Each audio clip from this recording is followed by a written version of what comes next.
for Health, Behavioral Health. Ooh, did did that just start? Are we good?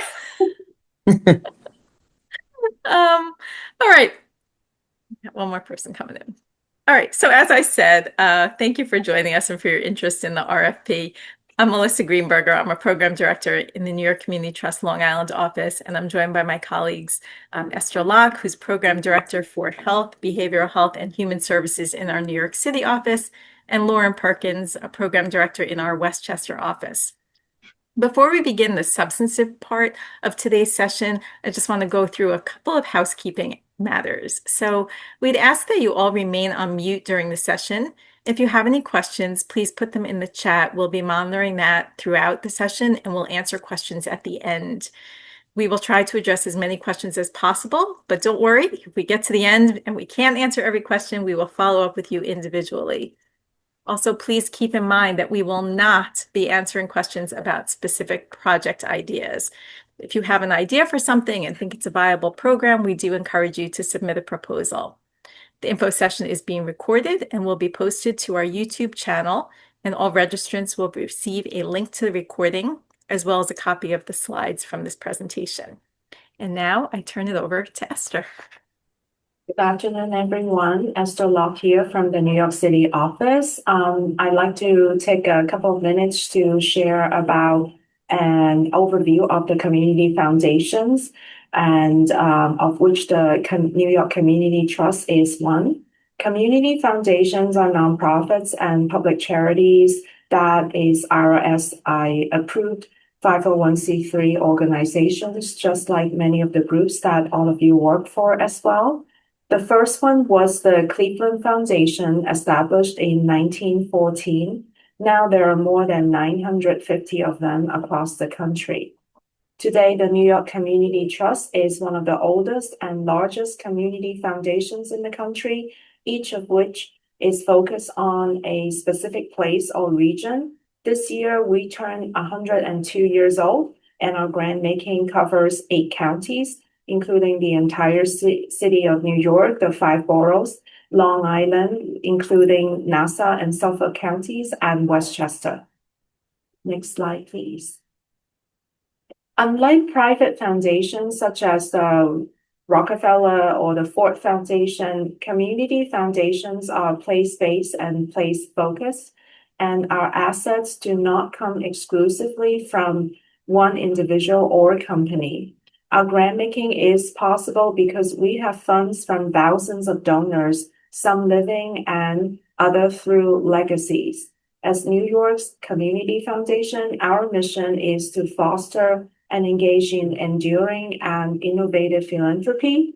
In 2025, as you can see on this slide, we made approximately $73 million in competitive grant making across our 3 offices, and the grants that we made serve close to over 12 million people. Next slide. The Trust awards competitive grants across many areas. Through our competitive grant making process, we accept proposals on a rolling basis throughout the year and award grants according to our respective board meeting calendars. More information about this process is available on our website. Across our 3 offices, we each support behavioral health grant making. Our strategies may vary slightly to reflect local community needs and available resources, ensuring that work remains responsive to the funds available for each office, as well as the specific needs of each region.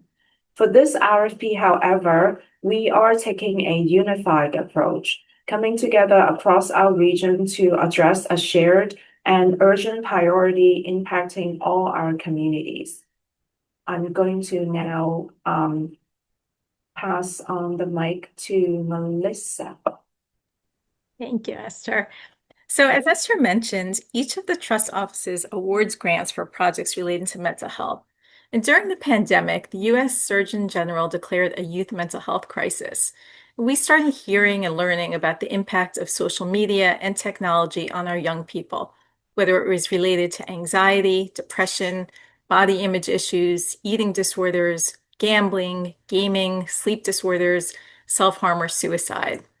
So we started talking about how we could support youth mental health as it relates to digital use before March of 2026, when a jury in California found Meta and YouTube liable for harming a young user with their design features that were addictive and led to her mental health distress. And so the time seemed right to launch this RFP. So I want to be clear that not all use of social media or digital technology is bad, and we're not suggesting that there be a complete ban on such use.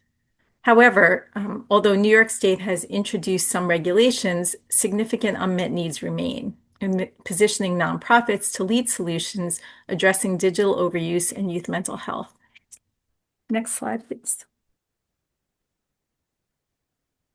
Thanks. So this is a one-time funding opportunity to support nonprofits to carry out projects that seek to address youth mental health as it relates to digital overuse. In terms of timing, proposals are due by 4:00 p.m. Eastern Time on July 16th. That's a month from now. And we expect to notify applicants about awards by mid-December. We also expect to award 3 to 5 grants through this RFP. It will be a competitive process. They will be 2-year grants with projects starting in January of 2027. And grants will be awarded up to $150,000 each, and that would be $75,000 per year, up to, right? The trust anticipates awarding at least one grant to a nonprofit based in and serving New York City, at least one grant to a nonprofit based on and serving Long Island, and at least one grant to a nonprofit based in and serving Westchester. Projects must serve at least one of these 3 regions, New York City, Long Island, and Westchester. That means it can serve more than one, but it doesn't have to. Applicants are not required to serve the Trust's full 8-county service area. And we also suggest that nonprofits working on regional or statewide policies or programs should be encouraged to apply. Applicants must be New York not-for-profit corporations and be recognized as tax-exempt 501c3 entities or have a 501c3 funds administrator. The lead applicant may work with other entities. Applicants must be willing to participate in up to 4 day-long trust-led in-person convenings during the grant award period, the purpose of which would be to share information about their projects and learn from each other. Please note that we have not yet set the dates or the locations of these convenings. However, they will be somewhere within our 8-county footprint. Next slide, please. So on this slide are a few examples of the types of projects that we will consider. Prevention and education initiatives, public awareness campaigns, system-level strategies, advocacy for legislative or regulatory change. Priority will be given to projects that promote healthy digital habits, meaning projects that help young people use technology in a positive way. Projects that strengthen youth protective factors, meaning things that lower risk and help young people succeed. Projects that foster environments supporting youth well-being, meaning creating spaces, whether it be schools or programs or communities that support mental and emotional health. And projects that advance supportive policies. So that could be helping to improve or promote rules, guidelines, or systems that benefit youth. Next slide, please. Oh, I should say on the other one, although you're not required to collaborate with other organizations, we do welcome collaborative projects. So feel free to include that within your proposal and also within your project budgets. So what will we look for when we're reviewing proposals? So are the proposed activities responsive to the RFP? Are the outcomes clear and realistic? Are the activities likely to achieve the desired outcomes? Does the organization have the capacity to carry out the activities? Where will the activities take place? New York City, Long Island, Westchester, one or more of them. Please specify that within your proposal narrative. We will look for whether the project centers youth voices and leadership. If the project is intended to reach a historically underserved population, Does the organization that's applying have the input or representation from that community? And we'll also look to see if the organization has solid financial health and adequate, appropriate governance, including 5 independent board members. So this doesn't mean that we only fund safe, quote unquote, efforts. Our board is supportive of, and our grant-making staff is keenly aware of the importance of taking risks, and the fact that foundation support is often the risk capital needed to improve a system, a structure, a policy, or a practice. If an organization is going to use a fiscal agent, we would also look to see whether their fiscal agent or funds administrator has an independent board of directors with at least 5 independent board members, meaning they're non-related, and also to see whether they are paid staff or unpaid staff. So that's something else that we will consider when we're looking at our due diligence process. I'll now turn it over to Lauren to walk you through some budget information. Thanks, Melissa. So questions about proposal budgets come up quite a bit, especially the difference between an organizational budget and a project budget as the RFP describes. So I'm going to walk through this briefly. So an organizational budget is your big picture financial plan as an organization. It typically covers your entire organization for a year, and it's usually approved by your board. It includes all revenue and expenses for a current fiscal and financial year. We require this because it helps us at the trust understand your organization's overall financial health. And as Melissa mentioned, and as the RFP notes, submissions that are using a fiscal sponsor or a funds administrator should also provide, a board list as well as an operating budget for the fiscal sponsor or the funds administrator. A project budget, on the other hand, is much more focused. It's a snapshot of the specific project or the initiative that you're requesting trust funds for through the proposal. If a project spans 2 years, as is the case with this RFP, the budget should reflect that full 2-year time frame.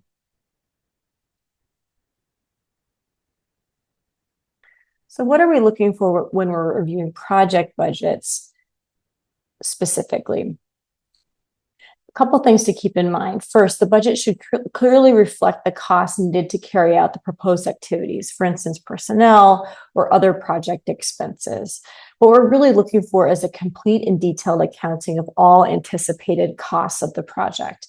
This includes, for instance, as mentioned, staff, but also non-program costs like consultants or marketing materials, stipends for young people, travel, things like that, supplies. Everything should be clearly itemized. You should also show other funding sources for the project, whether they're confirmed or projected, because we look at this full picture of the project budget and may ask you about any gaps or surpluses. It's also important to include overhead or administrative expenses in a project budget. This RFP allows up to 20% of the project cost to be budgeted as overhead. There's one exception for universities and fiscal sponsors where universities where there's a 5% cap, and in hospitals related to administering a grant from the trust. And 2 things to keep in mind. First of all, if a cost isn't explained in your narrative around the project, it should not appear in the budget. Make sure that all of the costs that you itemize in a project budget are mentioned and described in the narrative. And second, if your project budget should request, again, the full cost of the project, not just the amount that you're requesting from the trust. Unless, of course, we would be the only funder. A few notes here on what we will not fund through this specific RFP. Projects that are partisan in nature, political activity, lobbying activities, and legal actions are not eligible for funding. We won't fund general operating support. We won't fund research projects. We will fund data collection for the purpose of project evaluation, but not projects that are specifically research-oriented. We won't fund capital expenditures, renewal grant requests of existing active grants, grants for individuals, replacement of government funding, or grants for religious purposes. Okay, a couple specifics here on how to apply. Folks may be familiar with our grant seeker portal. That's where we will accept proposals for this RFP. As mentioned earlier, proposals are due by 4 p.m. on July 16th. To navigate to where to submit a proposal, you'll go to our website for the grant seeker portal. It's also noted here on the screen. And you'll toggle down underneath the additional request for proposals heading to the very bottom, where you'll see, as circled here, request for proposals to address youth mental health and digital overuse. If you click download instructions, that's where you'll find the RFP description itself, which you can access on your own device. And then you click apply, and that will bring you to a new page where you'll begin to fill out some fields that are that constitute our cover sheet. There's also space there where you'll be able to upload your narrative proposal and other materials as detailed in the RFP description. As mentioned earlier, we'll be notifying successful applicants of awards in December of 2026.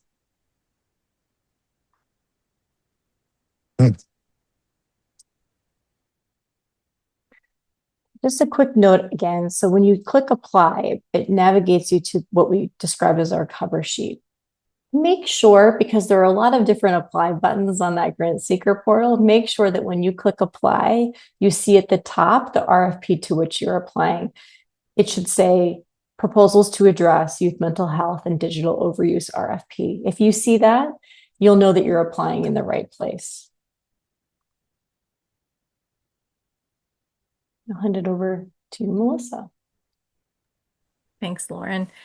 So within the RFP, it has some information about contacts. If you have any questions about the RFP itself, you can reach out to me at mgreenberger@the-nytrust.org. It's here on the slide. It's in the RFP. If you have any difficulties navigating through the grant seeker portal, you can contact Mark Schell. He's our program department manager in our New York City office. And his email address is mschell@the-nytrust.org. It's on the slide, and it's also in the RFP. And if there are any questions, we'd ask that you put them in the chat. We'll scroll through that and try and answer any